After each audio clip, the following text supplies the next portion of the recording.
let's invite Nathan Love up to the stage. Come on up, Nathan. Thanks for joining us. I've known Nathan for many, many years, since, probably like 2017, actually. So Nathan's at T-Mobile. Before T-Mobile, though, he was at CoinMe, which, for those of you that might not be familiar with CoinMe, first probably major Bitcoin ATM, and now they run their Bitcoin ATMs through Coinstar. So you can go to pretty much any grocery store in the entire country, and you can purchase Bitcoin with Coinstar. And T-Mobile has been pretty active in supporting the Web3 community, and I know there's been some initiatives here and there. But why don't you just introduce yourself, and then we'll go from there.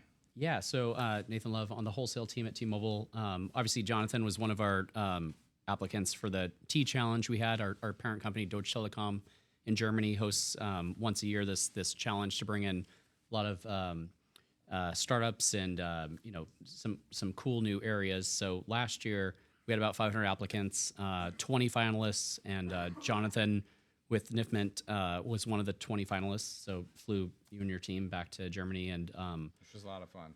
yeah, and also a great learning opportunity, and for both sides. I mean, for all of us. So yeah, I mean, there's still a lot of things on the back burner with Web3. We're trying to do at T-Mobile. Unfortunately, coming from a startup back to a major, company with almost 80,000 employees, a huge market cap.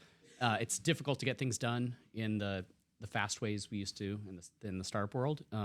But that being said, we do have a very large presence, and Web3 is definitely still hot on the mind. And so I think, we're trying to keep active conversations. And since we're based in Seattle too, we're trying to work in our backyard, look at, partners, companies that are all based here.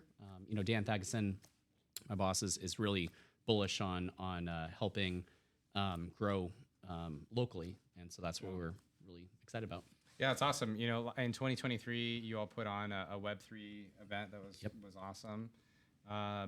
So I'm curious from your perspective as someone who, has a lot of connections in the Web3 crypto space. Like, a lot of the early people in the space. You've been at you're really instrumental and early at CoinMe, and now T-Mobile. Like, how do you think about Web3 being adopted by companies? Like what's kind of like, if you were able to get right to an executive, not necessarily at T-Mobile, but any company, like what's your presentation or pitch to someone there and say like, hey, you should really start thinking about this?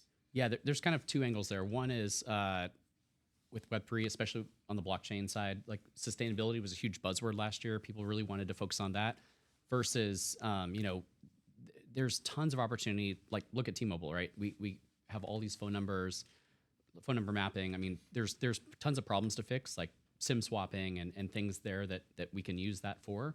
But as far as companies, they just need to embrace that there's attention, there's a desire for people to be involved in this area, and it's an education. It's trying to help them learn more, and there's a perfect spot right now for everyone to come together and learn more of that. So.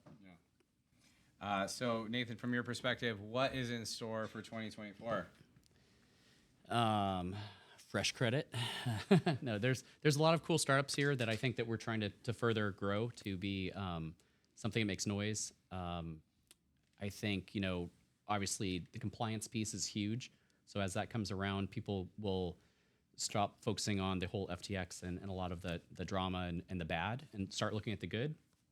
And then some of these use cases need to start going to work and showing that, there's a real value here and there's a use case, and keep it simple. That's really, I think 2024 is going to really make things much more fluid. So. Awesome. Yeah. Awesome. Well, thank you, Nathan. Thanks, Jonathan.